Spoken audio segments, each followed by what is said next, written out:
Chapter 28, Cast Shadows in the Present. Cast shadows in the present. So far, so good, then, murmured Enric, they're not easily overlooked in the sultry bustle of Marmont's main marketplace. He could hardly believe the last time he had been there it was just to spend an afternoon wandering the stalls with Erina. Now it seemed as though every fourth man was a soldier, though perhaps that was due to more than a bit of paranoia on his part. A patrol of guards jostling past and the group turned as one to take a clear and direct interest in the shaved ice stall just beside them. They had entered the city in pairs to meet up there before the Red Boar Tavern on the western side of the square, the great temple of Tyr cresting the rooftops opposite them, gilded spires gleaming against the clear blue sky. Enric's stomach gave a growl. After a 10-day of field rations, the smell of grilled fish wafting across the market was making him hungry and he wondered if Saranda and Rowan would find the time to treat themselves. The pair already disappeared into the throng with the horses for their much-needed supplies. Back in the knot behind him, Eshen was grinning, gazing about the marketplace with same excitement as one of the many children who played in groups on its edge. Ah, look at this place, it feels like I've been away forever. To be fair, you've barely been away 2 months, reminded Lindrel practically.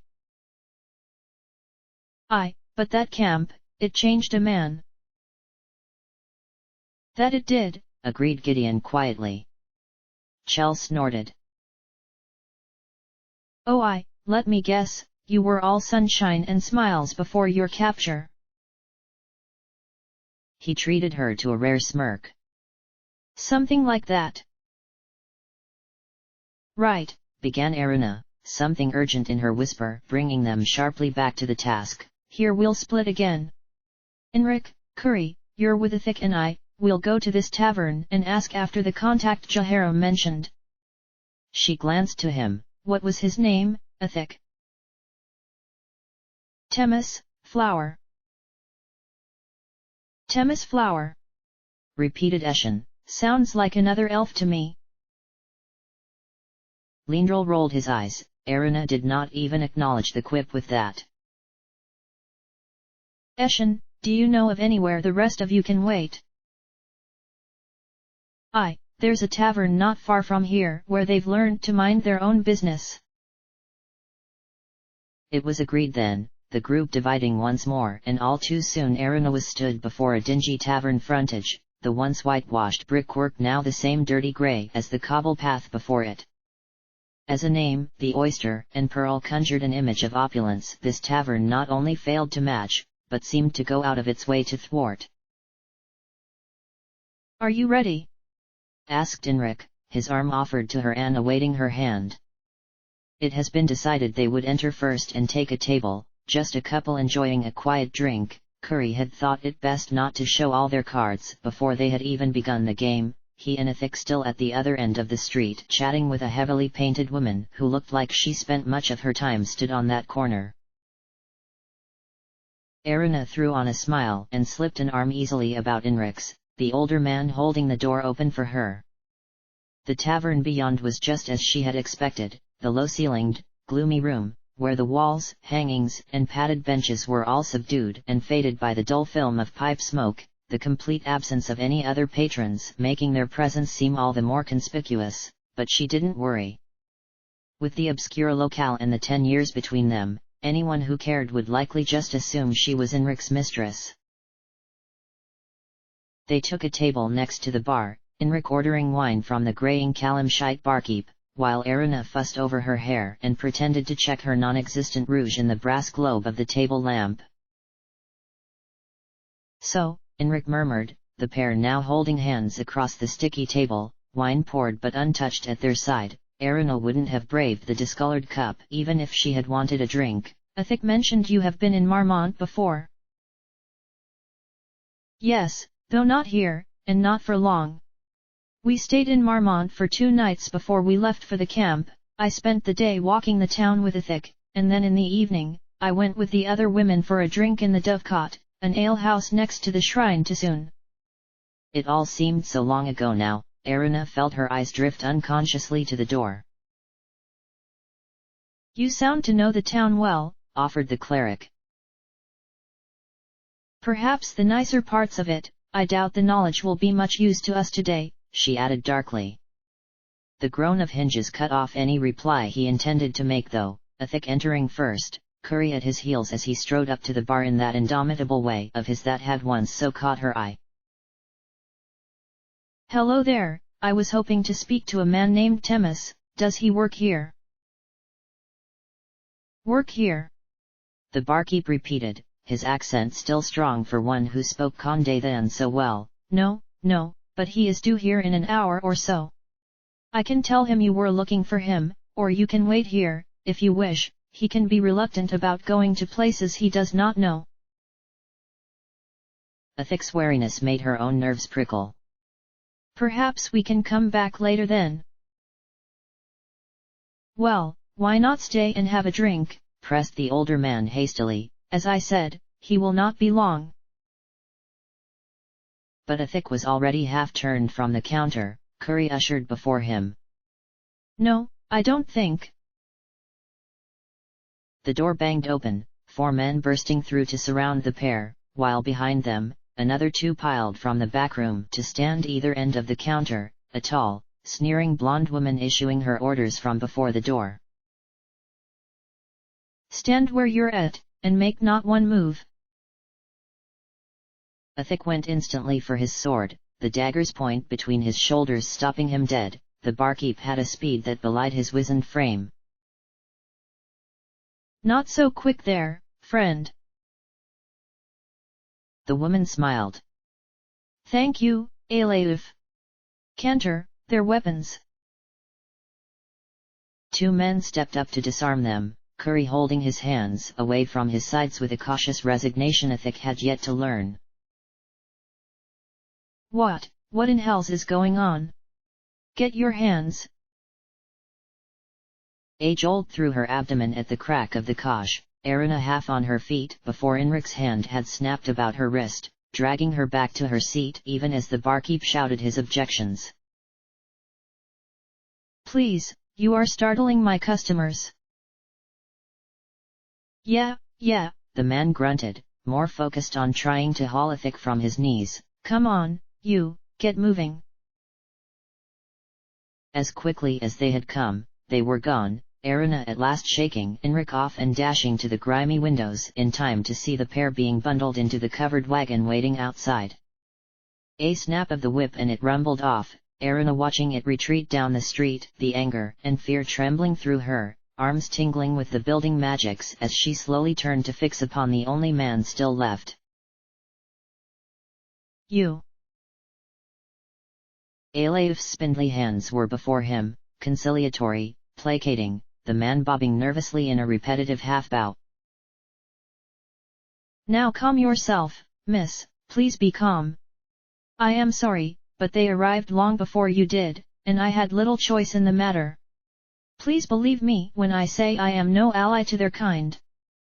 He gestured to the chairs they had left, taking the empty one between them. You came here looking for Temis? Well, I cannot help you. He is away from the town and I do not know when he will return. I know why you are here, it is because they have taken her, is it not? Neither of them answered. Erina felt dazed and slightly sick, all the sounds about her dulled behind the echo of that sickening crack. Alaev laughed faintly, though there was little humor in it, the old man catching up Enric's cup for a long draught of wine. By the smiling lady, I hope she is worth all this. Jahara brought trouble upon more than merely herself. Why do you think Temis is out of town? That Rahir, the Harper leader here, was not happy when he found out my friend had helped her before. But why did they take Enric? Pressed Enric. They saw him enter the city with her this morning and have been looking for him ever since. Your friend, Jahara, will not tell them why she is here, at least, not in any way they believe, so they are hoping he will know more about her plans. They knew enough to guess Jahara would likely want to speak to Temis, and that she might have told others. Those meddlers have had this tavern watched since noon. Why do you think the place is empty? The more hysterical part of Erana's mind considered that because even plague-riddled rats had standards. She shook her head. This was no time for panic. Why are you telling us all this? Aleif sighed deeply, leaning back in his chair, his mind even further away by the distance to his eyes. Because Temis would want me to help you. Temis is my friend, he helped me when I first came here, and he is a good man, too good for the company in which he found himself.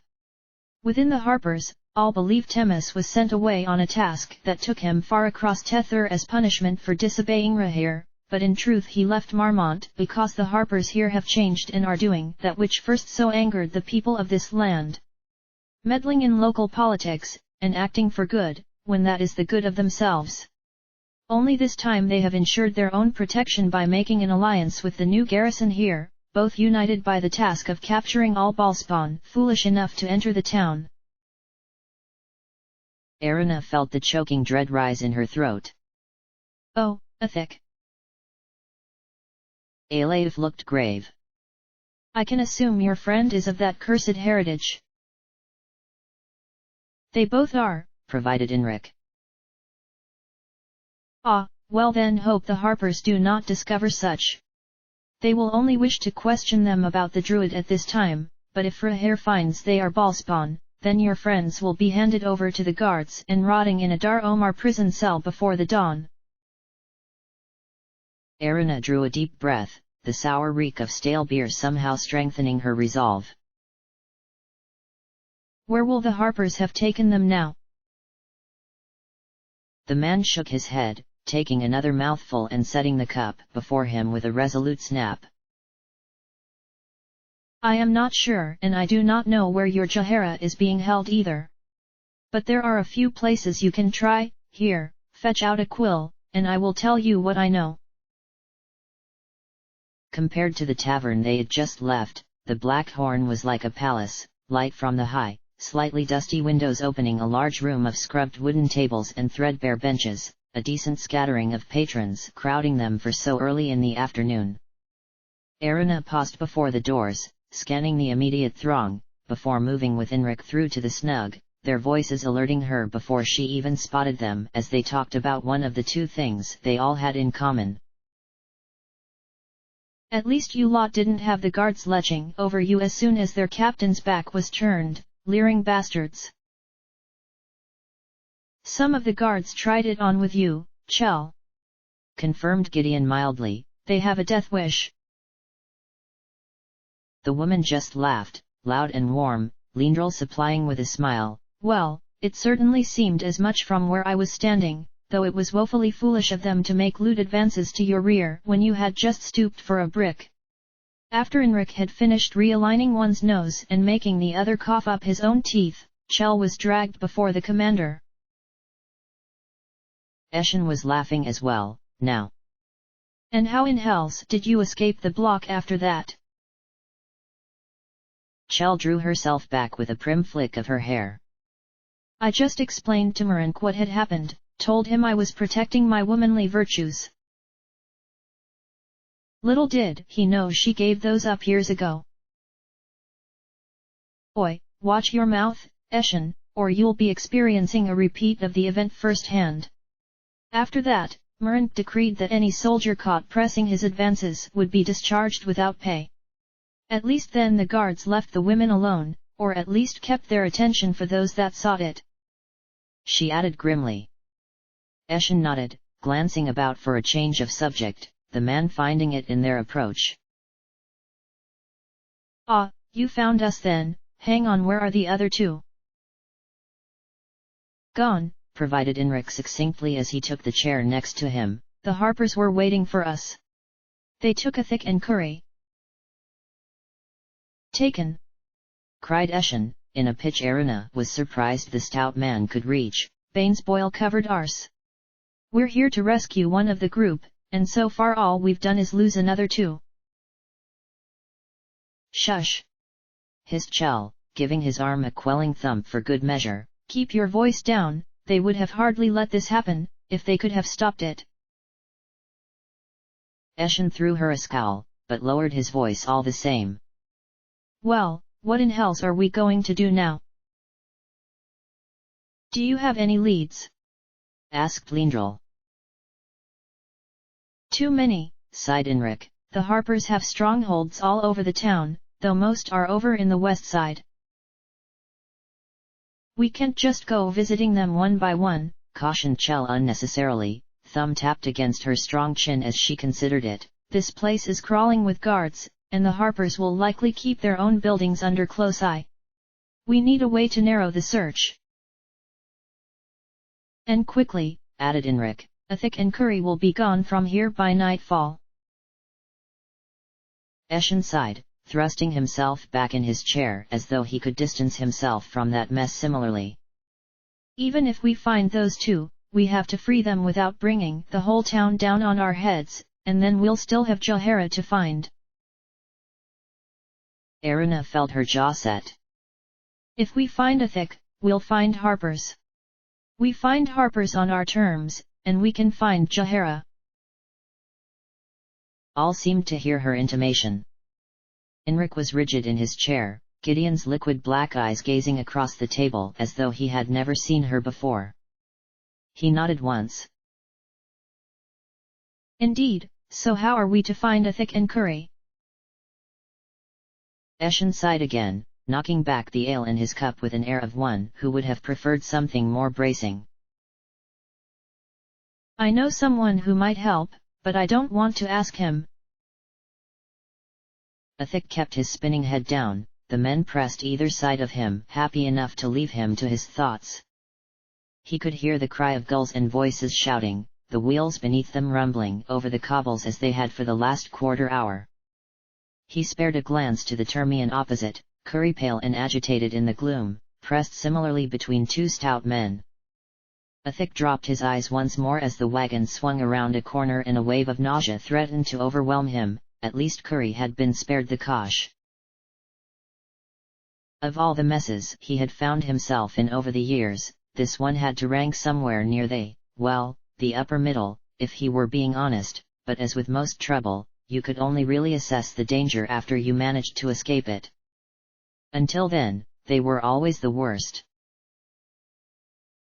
The cart rumbled to a halt before he could consider this further though, the canvas thrown back and there was a brief flash of sunlit docks before they were plunged into darkness once more, the pair bundled into a long narrow room, part of a warehouse by its rough wooden walls, a few broken crates still scattered about it. A rough shove sent him sprawling, the dusty floorboards coming up to meet him and he fell heavily to his hands and knees, Curry landing next to him with a thud he felt through the floorboards. Strong hands were already pulling at him, trying to make him sit and turn, a cuff to his temple making the bile rise. Come on, move yourself. Careful there, Trev, I think he might cat. His friend heeded the warning, the moment sat while his bonds were removed allowing Enric's head to clear, the man blinking furiously to take in the long plain room about him.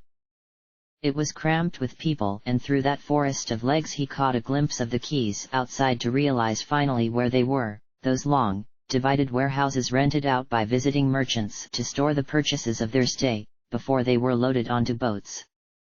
Enric did not miss this subtle allusion. The men stood above them were shifting, allowing for the entrance of two others, the tight-faced blonde who had directed their capture and a stout man of Kalimshite descent. Who are you?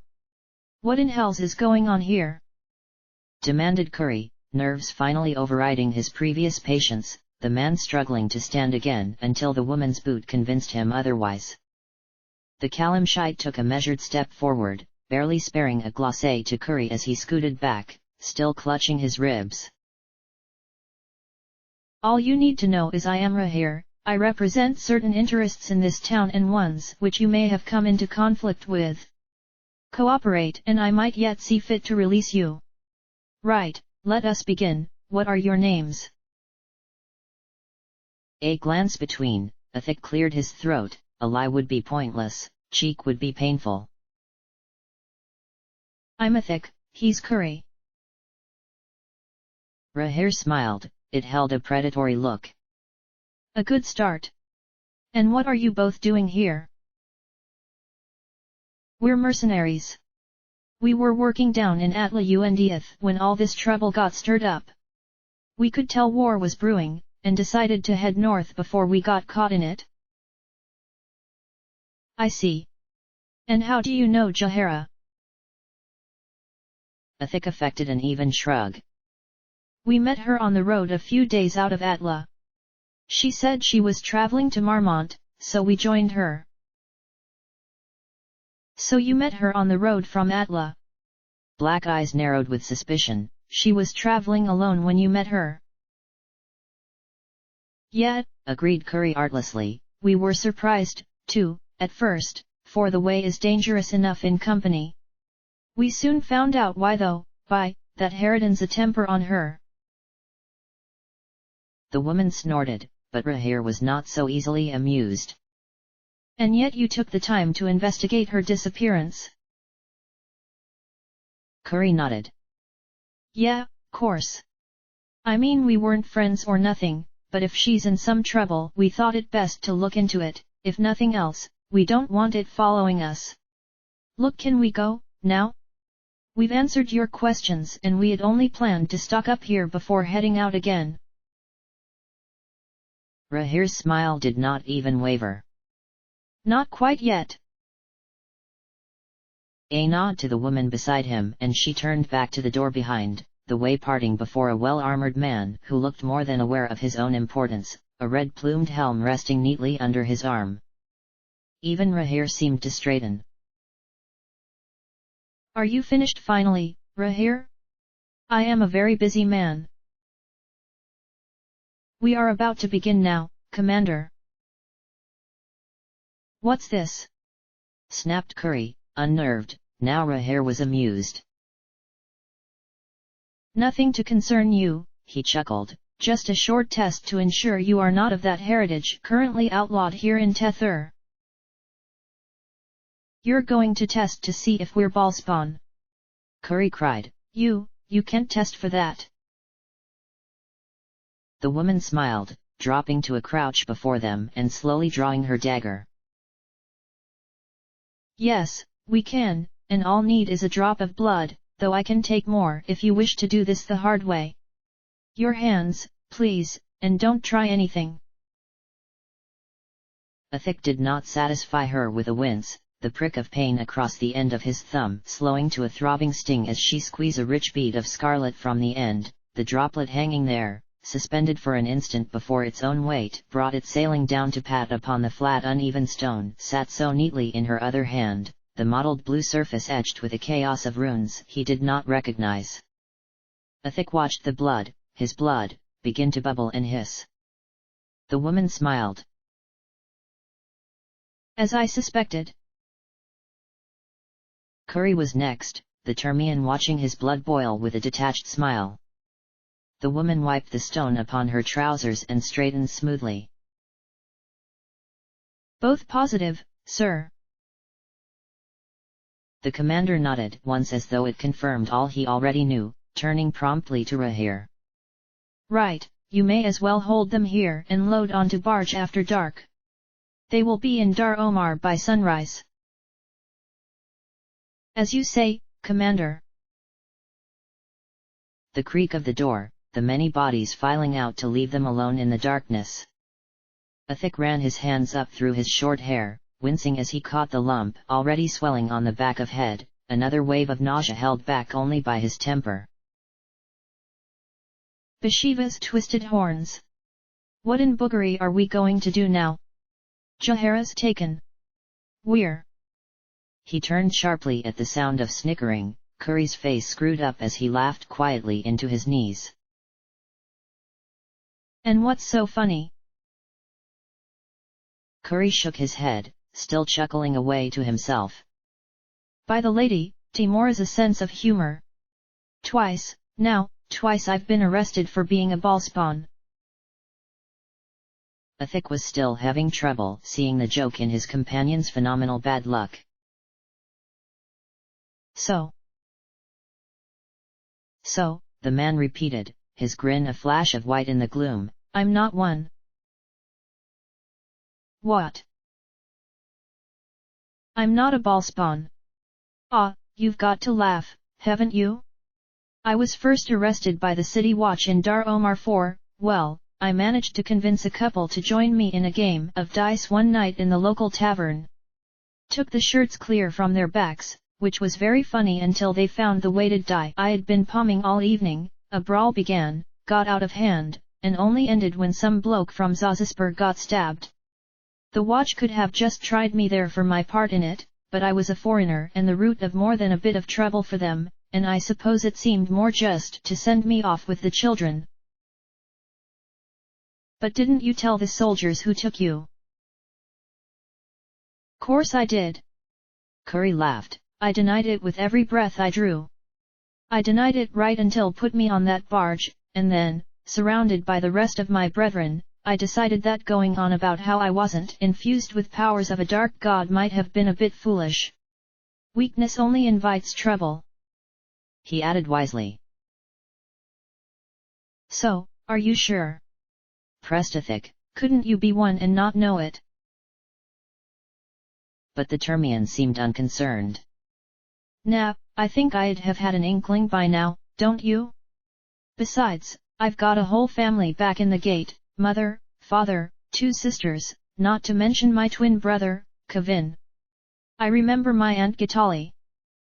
Curry frowned, finger wagged before him. You leave here, Curry, and mark me, no good will come of it, gods keep her, the old harridan may have been right.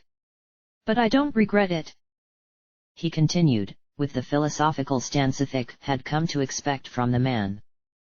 Life back at home was strict, too strict for me. My father may have left Termish, but he still wanted us raised as a proper Termian family, and my mother never spoke a word against him. My arranged marriage was the last straw. I left a fortnight after they announced it, and that was that.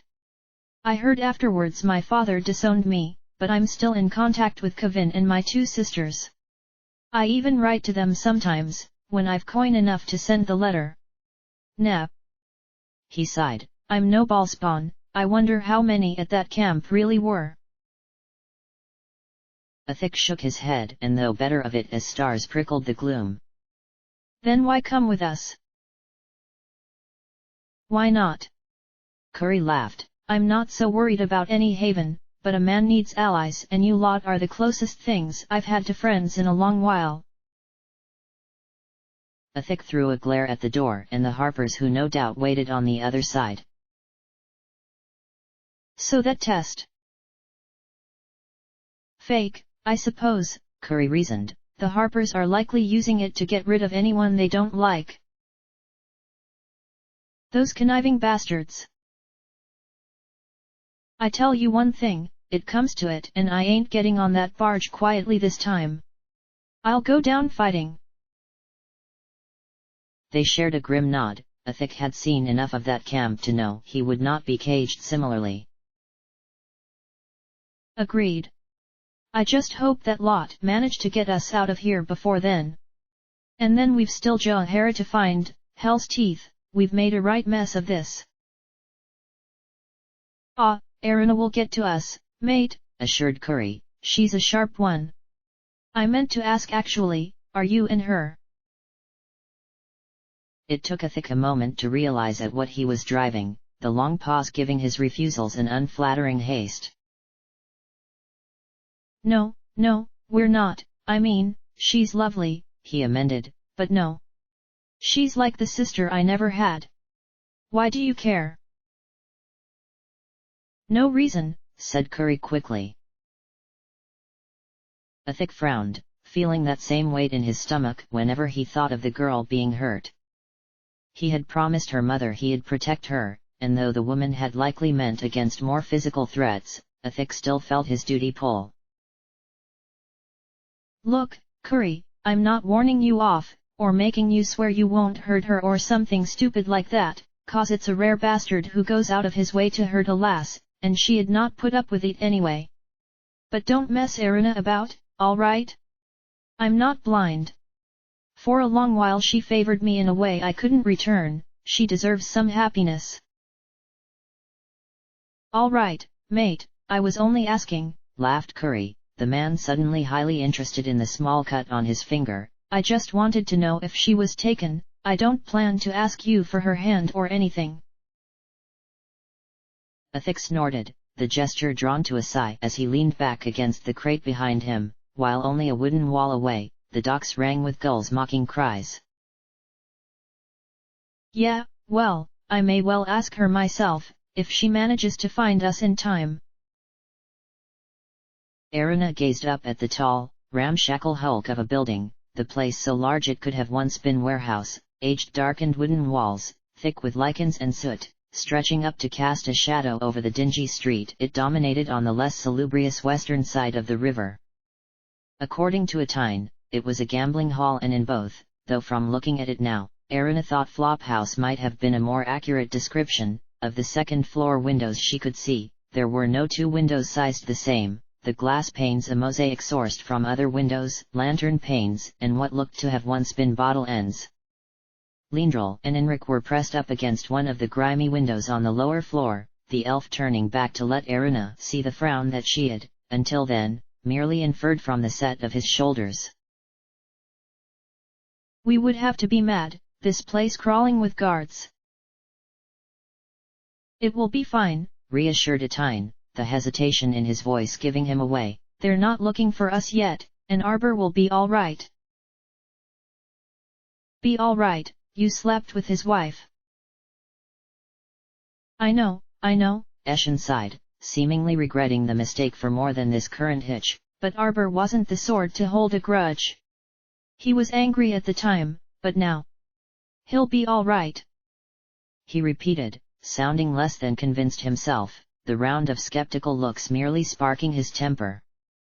Listen, he was the only real friend I ever had in this town that I can trust won't have sided with the Harpers. If you want help, then this is the only man I know who can provide it. I'll go in alone. If he raises the guards for me, then, well, just leave. And another is lost to this plan, muttered Gideon. Eshin ignored him, pushing through the door, and Erina hurried to find a place next to Rattle at the window. Eshin certainly wasn't being shy about it, marching straight to the bar that lined the right wall, past tables of guards and patrons stooped over dice, cards, and the popular calamshite tile games, while in the center of the room long frames were set into the floor for bones, skittles and other throwing games. Erina pressed herself closer, the dust smooth and oily under her fingertips. She would have to remember to wipe a similar smudge from her nose after this. It was like watching a play, only with no sound, but one with an outcome she was desperate to see, the tension building in her stomach. Eshin had reached the counter, nodding to the barmaid for the girl to turn and call to someone behind her. A man stepped forward, olive-skinned in the usual local coloring, his long, sagging face aged more by the late nights and ale he was reputed to enjoy. He was absently drying a cup as he turned, sending the girl to the patron he had left with a nod, when, at last, his eyes fell upon Atine and the cloth was thrown to the floor, the man clearing the bar in one leap, and Erina felt the jolt all through her as the men connected, Arbor throwing his arms about his friend. It was a joy to watch, the pair coming together to thump each other's backs and laugh tiredly, like men who had lived too long. Eshin finally turning to beckon to the window he knew they'd be about, the pair already heading for a door in the back of the room. By the time Erina and the others arrived, the two men were already sat with drinks in their hands, the small room housing a large table and little else, and she assumed it was used for private games. In the corner, a small cask provided a ready refreshment that the pair had already taken advantage of, Eshin and Arbor both with frothing tankards, a large carafe and half-dozen cups set on the table before them. So, Arbor began, gesturing for them to help themselves to ale as they took seats about him, dark, puffy eyes surveying their company. These are the friends you mentioned. I can see why that camp may have had a bit of trouble holding them. Eshin murmured a nervous laugh, the relief of their reunion ebbing as time allowed for the cool memories of their rift to return. Yeah, well, you look to be doing all right here, Arbor. I notice you've a couple of pretty barmaids helping out now. Well, Not that you didn't have help before. Arbor cut him dead with a look. If you want to know where Corinne is, just ask. She's gone, Eshen. It turns out you weren't the only man she was seeing behind my back. A month after you were taken, she tells me she's leaving, her and Geruld are going off together. Geruld? The cook over at the Tarnished Tankard? He's got a good 10 years on you, and the girth of a pregnant horse. Arbor snorted, taking another long draught of ale as though to mask the bitter taste. I couldn't believe it myself at first, but then I began to hear more about it and he cared for her, Eshen, treated her properly when to me she had become little more than the resident barmaid, and to you, something to do on a ninth-day eve. I can't blame her, I suppose she just got tired of longing for something better. They left for Dar Omar and opened a bakery together. They're doing really well for themselves. Geruld hopes to open a second shop by the spring, and they're looking to start a family. He drew a well-fingered square of parchment from his jerkin, throwing it to the table before him with a soft pat. She told me when she wrote to ask for an annulment. Eshen drew a long breath, pushing back his chair with a dazed look. Hells, Arbor, I'm sorry. I'm just really sorry.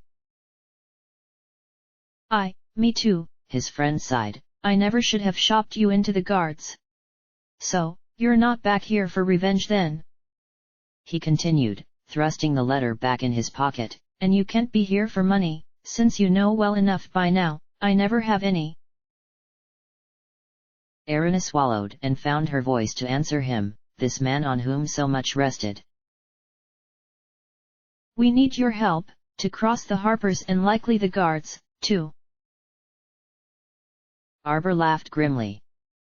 You always could pick your enemies, Eshen. What have you done this time? We've done nothing, corrected Gideon, but some friends of ours have been taken by the Harpers and we want them back. You know of any places around here they could be? Continued Eshen. Arbor was frowning, fingers rocking his half-empty cup. I know a few places, but security in this town has been stepped up since you left, Eshen. They'll already know you're coming before you're within 200 yards of any Harper stronghold, and they'll be ready for you too. No, what you need is an idea of exactly where to go and a way to get close. He stood suddenly, the scrape of his chair making Erina's heart jump. Come with me. Back into the tavern he led them, and behind the counter, Arbor striding straight through the kitchens with barely a glance thrown to the two maids who started back to their work at his appearance, the door opposite ajar, and Erina followed him through into a long, tall room that was likely the height of that whole building, every high window with shutters folded back to the warm breeze, racks of clothes suspended there and fluttering before them, and she came to the belated realization that he had brought them to the laundry.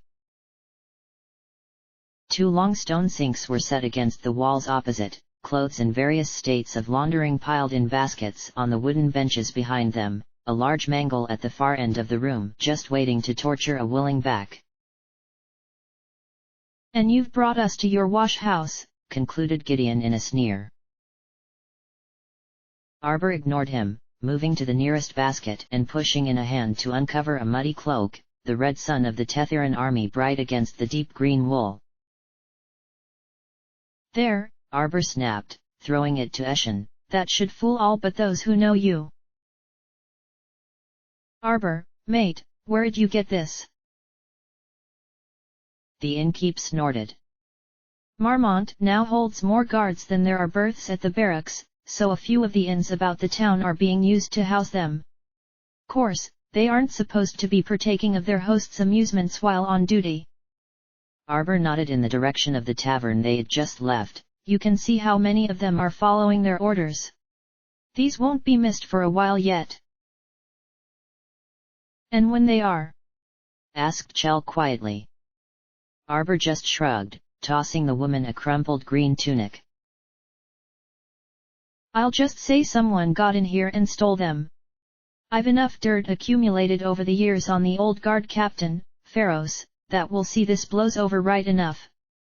There'll be enough uniforms here for the lot of you, though you'll have to do a bit of rooting to find them. A few of the officers' horses are being stabled over at the side and sheaf. Speak to Hamid, tell him I'll write off the last of his debts here if he lets you have one for the afternoon, though mind you leave it behind when you get out of here. Right then, he continued, a grin twisting his worn face to leave him looking rather pleased with himself. I've provided the means, now how you use it is up to you. Eshin threw the cloak over his arm, other thrust out to grasp his friend's hand. Thanks for this, Arbor. Well, the time where I side with the guards against you has been and past. Leave by the back door, and safe journey, Eshin. Eshin just nodded, focus back on the cloak he held as though he could not manage more, the other silently fanning out about him to rummage through the piled baskets. Erina eyed the pile of soiled tunics before her. Arbor was right, they had the means, now all they needed was a plan. Enric gazed out into the bright, bustling street, eyes fixed upon the long stone build at the end, the shield above the door bearing the salient bore of the town's heraldry, the guardhouse. A gentle snort, Enric reaching up to absently pat the neck of the grey gelding stood patiently next to him, while behind the others made their final preparations, Eshin, Chell and Gideon all twisting in the unfamiliarity of their uniforms, the elf still fussing over the buckles to Gideon's leather cuirass. The stables over at the scythe and sheaf had yielded more than just a mount, 4 helms and 3 of the army's standard leather breastplates handed over for a modest bribe, Erina and Lindrel to remain hidden outside, the pair too conspicuous even under a helm. Erina had wondered whether Chell should not be left with them as well, but Enric had met enough women in the military over the years and Chell looked the part, much to her chagrin. Enric drew a long breath, feeling the weight of his old chain shirt and the balance of the satchel at his hip and sword on his belt, letting the familiarity of the sensations and the knowledge of what he could be facing enter him and be accepted in the time-honored ritual he had performed since that very first battle. As a medic, he had never been on the front line, most of those 5 years in the army spent in the carnage left behind them or traveling with smaller squads, his skills their last pause between life and death. But however long he served, the moments before every battle were still the same. Enric drew breath after slow breath, the other's nerves vented in hissed quarrel. This helm is too tight.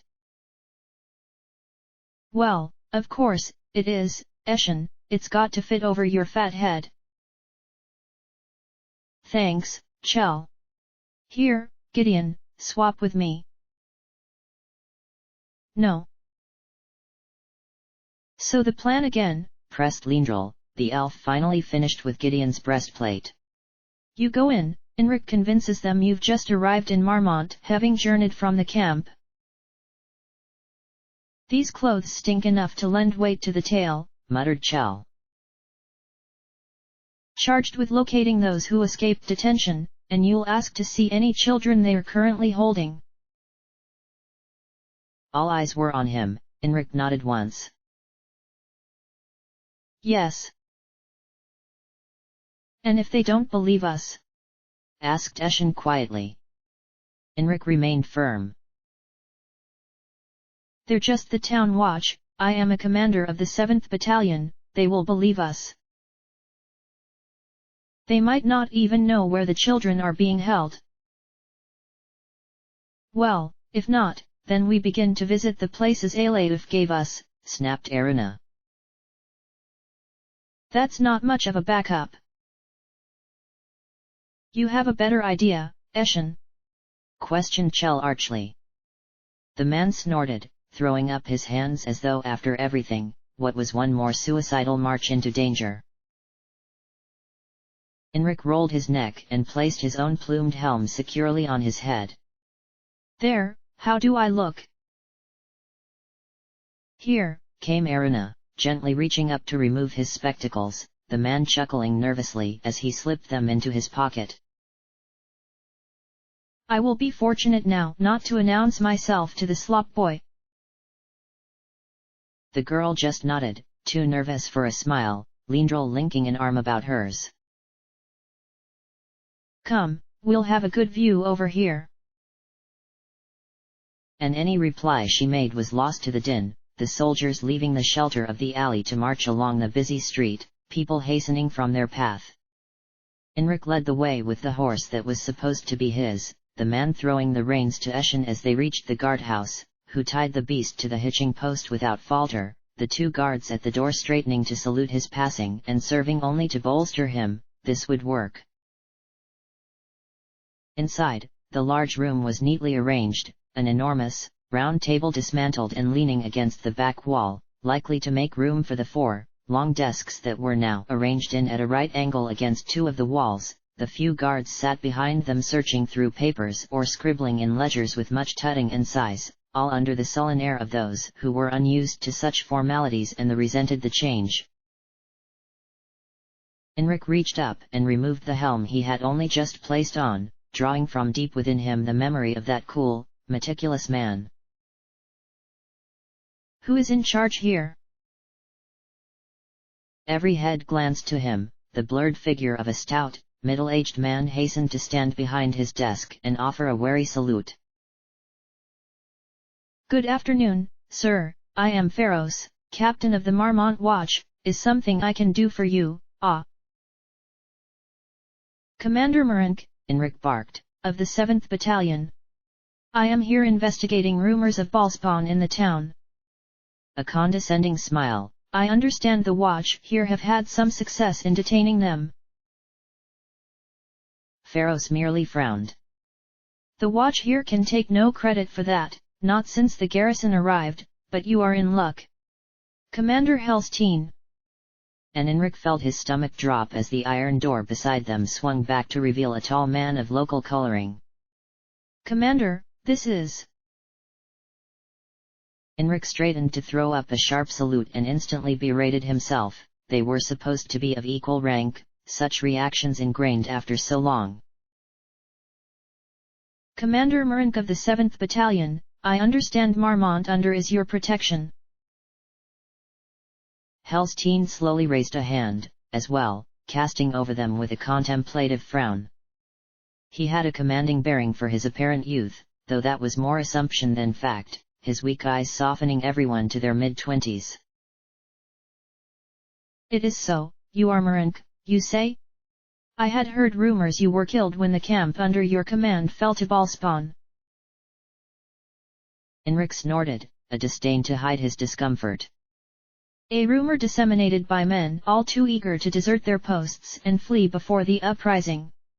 No, I did not die, but escaped to regroup with a handful of more loyal soldiers.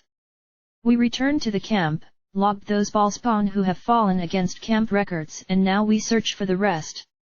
We have tracked a few here, and would confirm you have them in custody. And you say you arrived just now? Continued Helstein. You should have informed the guards at the gates, they could have brought you straight to the garrison. It was only by chance I was here. I did not wish to trouble them. Truly, I plan to stay in Marmont only as long as is necessary. The rest of my squad are in the marketplace restocking our supplies even now. We need not take these ballspawn from you. Enric added carefully, keen to assuage any worries. He was there only for a share in the glory. But we need to confirm who you have in custody before we move on. Helstein nodded, a polite smile curling his thin mouth. I see well, Enric, let us see if we cannot oblige you. Devon, Gafford, escort the commander to the holding warehouse. The young Gafford sprang to an immediate salute. Yes, sir. If you just follow us, grunted Devon, the older man hauling himself from his chair with an indifference that earned him a glower from the younger soldier, Enric nodding for the boy to continue before him as he turned to follow them out. The walls were pressing in on her, that room a suffocation of darkness and stale air. Jahara closed her eyes, letting the feelings of anger ebb. It had taken a long time to retrieve the splinter when she had thrown it in temper the last time. The wooden chunk of bed frame had been gouged off by the manacle in her previous frustrations, her wrist looked little better, and now served her as makeshift pick. The woman knelt, arms tired from the continuous effort of being held above her shoulders and fingers stiff as she slowly worked the pick into position, struggling to open the lock to her shackles. All that time with Imoen, why had she never asked to be shown? Outside, dusk was falling, something showing in more than the room's deepening gloom, the swifts in the rafters gathering for evensong, while the street below grew busier with people making their way home, and she thought of the others on the move in their ragtag herd as, by Sylvanus, she prayed they had kept moving, prayed they had had the sense to go, but where? Another wave of anger was locked behind gritted teeth. She should have fought Perim when she had first arrived to take her, should have just bolted and lost them in the city. Enric would have known enough to have taken the horses out to the others, and she could have joined them later. Or not, she considered, recalling how they had recognized her at the gates. But it was too late for such regrets now. She had trusted in her brothers and once again they had disappointed her. That snake, Rahir, perverting all the Harpers stood for. Just as Galvary had done, and Derman, and when had the ideals of the Harpers diverged so glaringly from her own. The rattle of the door handle startled her, Jahara flipping over to slip the splinter into her boot, irritation flaring at the thought she would have to start all over again, only for it die, quenched by the sudden burst of hope as her gaze fell upon that ratty, red-whiskered face. Temis. He did not return her smile, such a snub from the ingratiating man enough to show her his allegiance. The thick-set Harper who was on guard there lingering behind him with a smirk he had clearly learned from Perim. Jahara, Temis greeted tonelessly, I had heard you were here. Still content to make trouble for us, I see. I am not here to make trouble, Temis. I am sorry Rahir took his ire out on you after you helped us before, but what he is doing here now, deals with the guards. He would not let her finish. These dealings will assure the Harpers' acceptance here in Tethur. Are they Rahir's words, or yours? Rahir speaks for all the Harpers here. He does not speak for me. Temis nodded, the lines that etched his weathered cheeks plumping with a smile. Then, there is no other course open to me. Slowly he drew the short sword at his hip, the guard's dawning confusion exploding in a crack as Temis whirled to uppercut his jaw, a strike to his lolling head from the pommel leaving the man unconscious at his feet. Temis. Gods, my hand, he hissed, shaking out his knuckles and crouching to the body. I am getting too old for fisticuffs. Ah, here's the key. Jahara was laughing, eagerly holding up her shackled wrist for him to unlock, the suddenness of her salvation leaving her giddy. Temis, gods, it is good to see you. I had heard Rahir sent you away.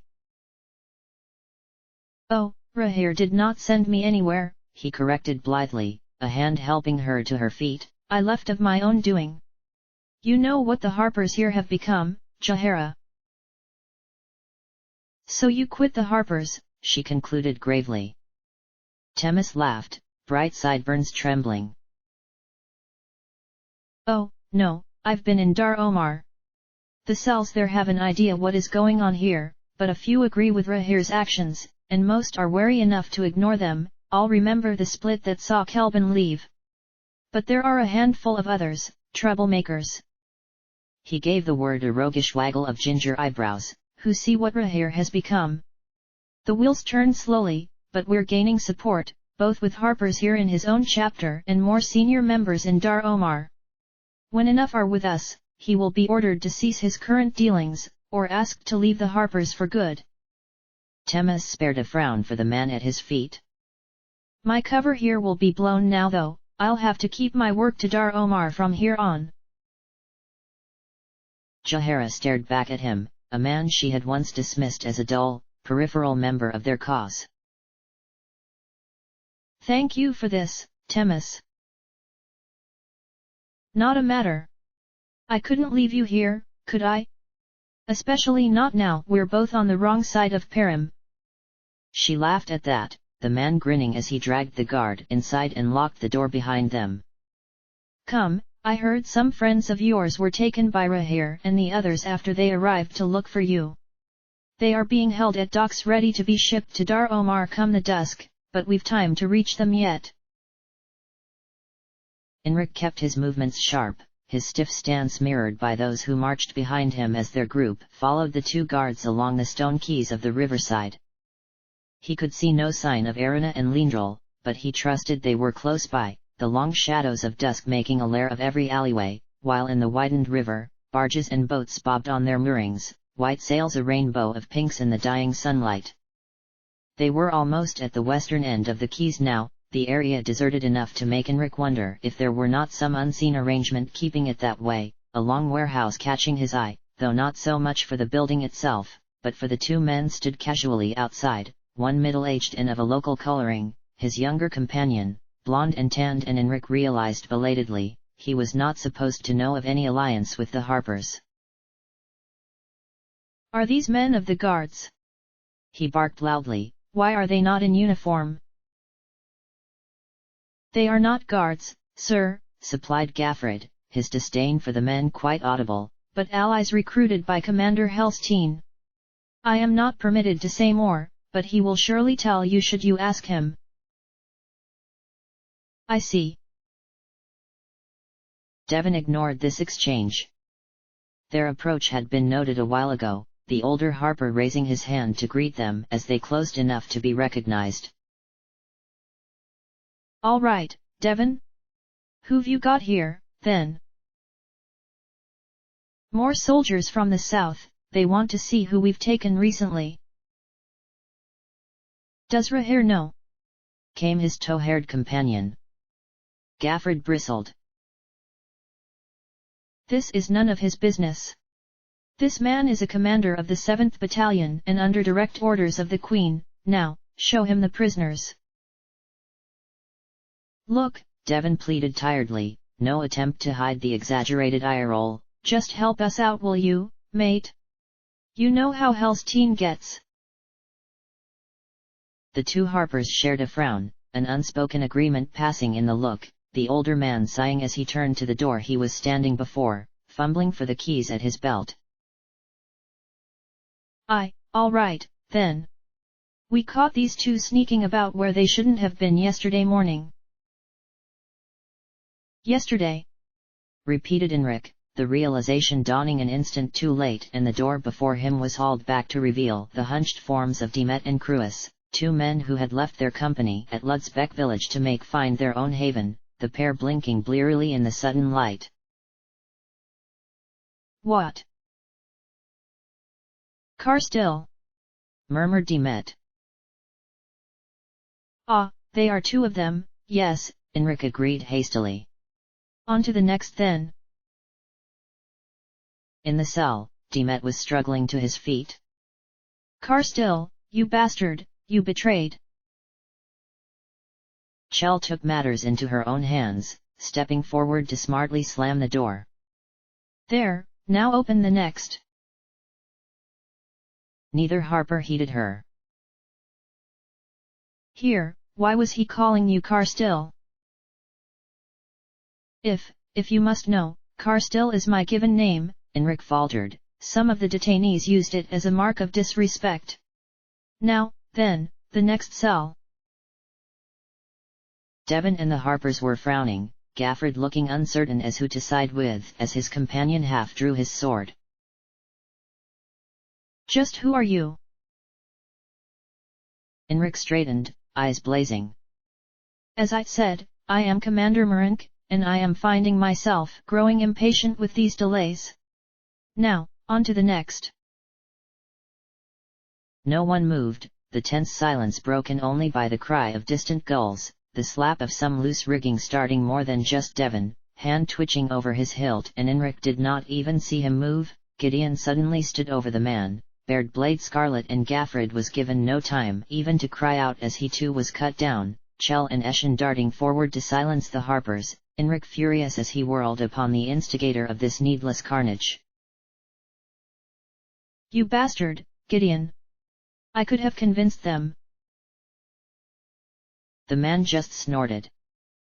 They knew.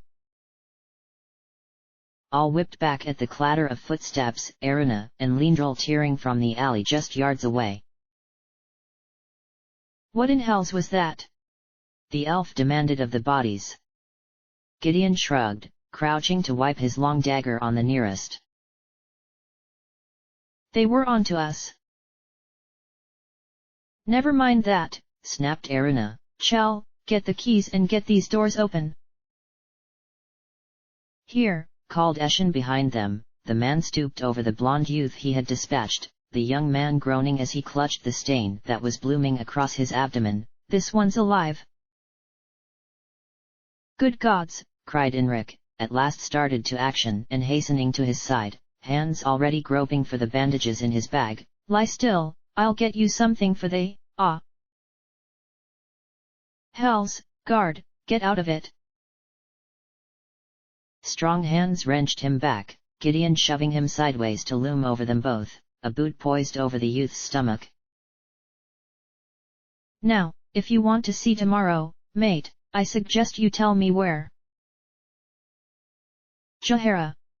Came Erina's cry, Enric sparing the approaching figures only the briefest glance as her arrival distracted Gideon, the medic at last free to begin his treatment.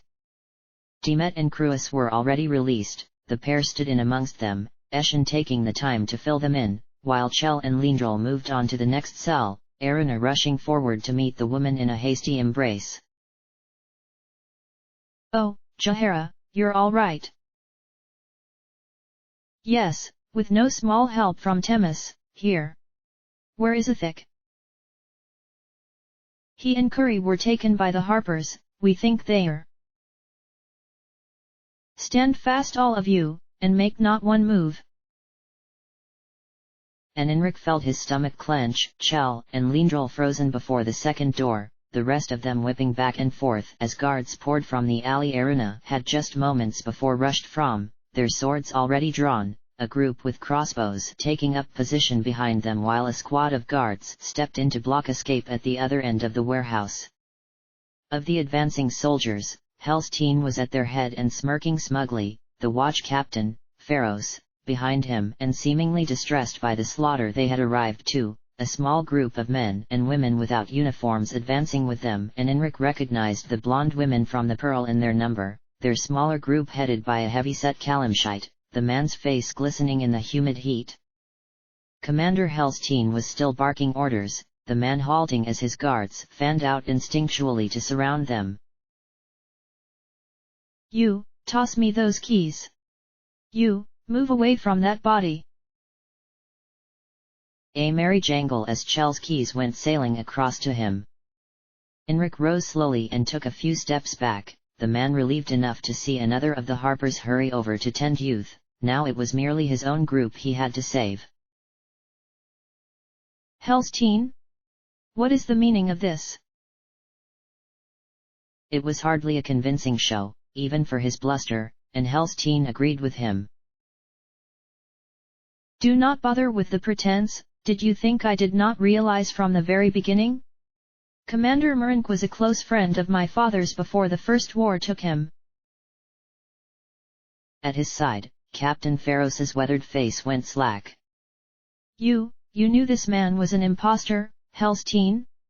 You sacrificed the lives of my people for this. Their deaths will not be in vain, Pharos, if I am not mistaken. This group and their harper guide, he nodded briefly to Jahara, are fugitives from the camp, the good Enric here claimed to be hunting, and with them I have a feeling we will be able to root out many others of their cursed ilk. The captain looked too stunned to even reply to such cold strategy. The fat harper leader took a more egocentric stance. Even so, Helstein, you should have spoken to me before you decided this. I command the harpers here, and it was not only your own men who were sacrificed. We can discuss this later, Rahir. Men, arrest them. barked Helstein, his soldiers moving to take weapons and round them into a small group on edge of the quay, none amongst them foolish enough to tempt such odds. The commander looked more than pleased with himself, neatly sidestepping the bodies to stroll forward and set himself before the warehouse, ready to follow his prisoners. We will hold them in the watch house for interrogation. I will take custody of Jahara, asserted Rahir. Helstein did not even do him the courtesy of pretending to persuade him. No, she is important to my investigation. She will join the others with me. But... He's right, Rahir, the blonde woman cut in. You thought she could be reasoned with, but now you see Jahara for the traitor she truly is.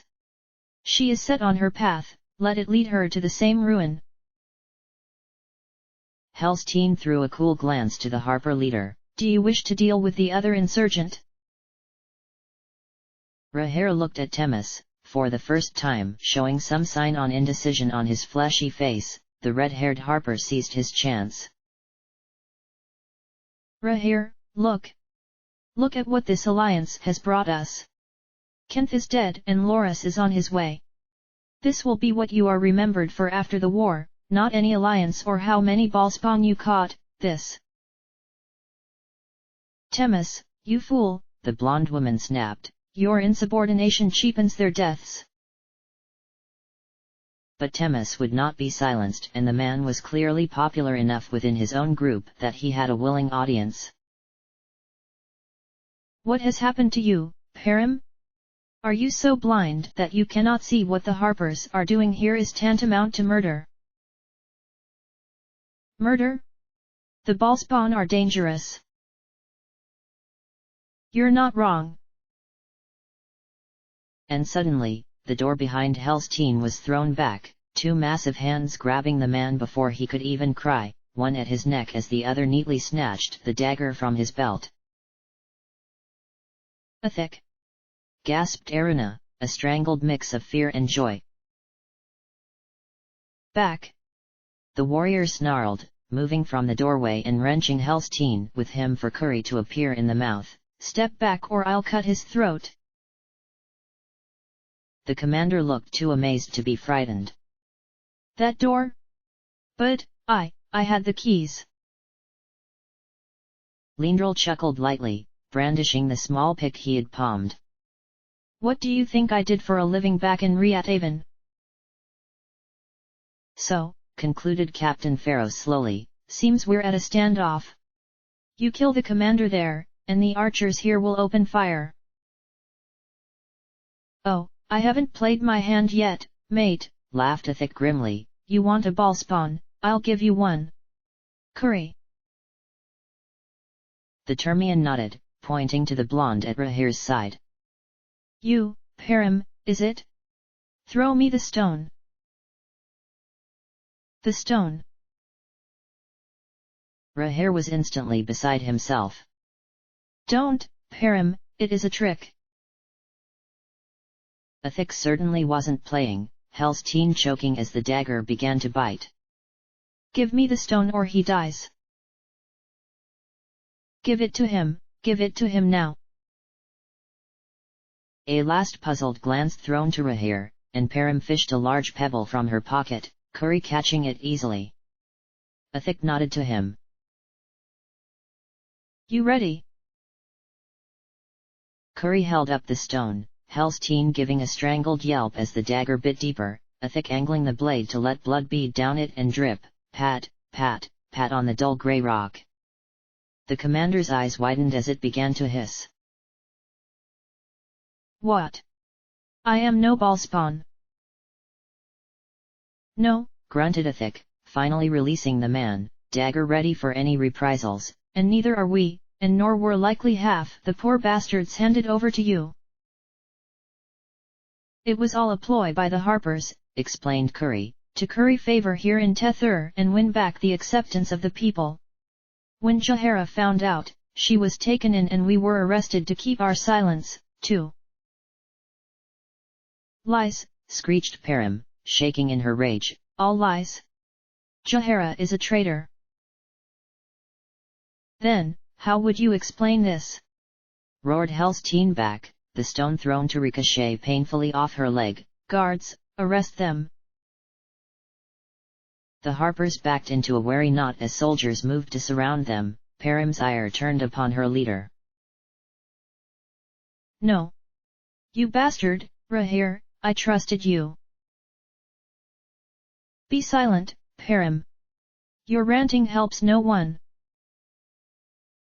Enric let the noise of their continuing argument fade as their own group gathered before Helstine, Erina fussing joyously over her friend. Oh, Enric, I was worried sick. Come now, flower, he chuckled, patting the head that was pressed to his chest, her arms flung about him in her relief. I'm all right, I knew you would come for me. And next time, you can be the one that gets taken.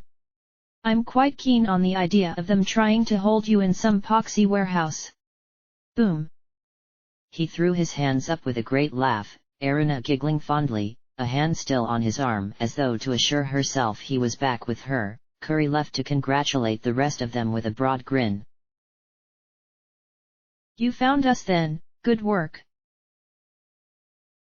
That was apparently open to interpretation, the commander surveying them from under a grave frown, neat white handkerchief spotted with blood where he made to staunch his neck. So, what now? Erina was ready with her answer. We need to leave here as soon as possible. Agreed, nodded Helstine. I confess I will be glad to see the back of you. Be assured, I will be making my own investigations into what happened here. A salve for any prickling consciences, though Enric suspected it would be more an exercise in covering his own failings. Well, Adar Marcel was as safe as anywhere else for one of the children in those troubled times, and he swore in himself if he survived what was to come, he would return to the capital and see those already taken freed. Well, continued Helstine briskly, you are free to leave as you will. And we shall, Jahara assured him. Though you could surely aid us in that. I first came to this town to acquire a boat. The commander heard her less that subtle intimation. Take the barge there with the carved prow. It belongs to the harpers here, but I do not imagine they will be using it now. Helstine really was keen to see the back of them. Jahara nodded, turning at once to the red-haired man at her side. And what of you, Themis? Will you come with us? The man smiled and shook his head. No, I must remain in Marmont, and heal the damage Rahir and my brothers have caused. With hard work and honesty perhaps our name here can be salvaged in a few years. Come, we should be going, urged Lindrel, their group moving down the quays towards the harper's barge, Perim and Rahir still fiercely banding the blame between them, the woman scarlet in her growing rage. Look what you've done here, Rahir, the whole cell arrested for your ambition. Now they will likely send us all to Dar Omar, to be jailed with the ballspawn we sent there. Around her, the other harpers shifted nervously, snatched glance thrown to Helstine as though worried this was only giving him ideas. For the fact Rahir was now sweating profusely, his temper, at least, was cool. Perim, calm yourself. Calm? You bastard, you have ruined us. Listen to yourself, Perim, snapped Jahara tiredly, as ever you see fault in every hand but your own. All choose their paths in this world, Rahir may have led, but you followed him willingly. If this had meant to calm her, it had the opposite effect. You bitch! It happened in a heartbeat, Perim striking the guard at her side to grab the loaded crossbow, her intent plain, and Themis dove in to grab her just as Gideon's dagger took flight. A dull thud and Themis was on his knees, blade sticking neatly from his back. Perim's scream broke the shocked silence. Murderers! And swords were suddenly drawn, the harpers scattering, some running to surrender as others pressed the fight, the confusion of bodies helping neither side as the guards attacked. Enric threw his sword to Jahara, the woman without arms, but with a clear will to use them, and he himself was unwilling to join a fight where half merely wished to escape it, a man breaking from the press to charge for him, Enric about to let him make good his escape, when he saw the blade flash. "No, you don't!"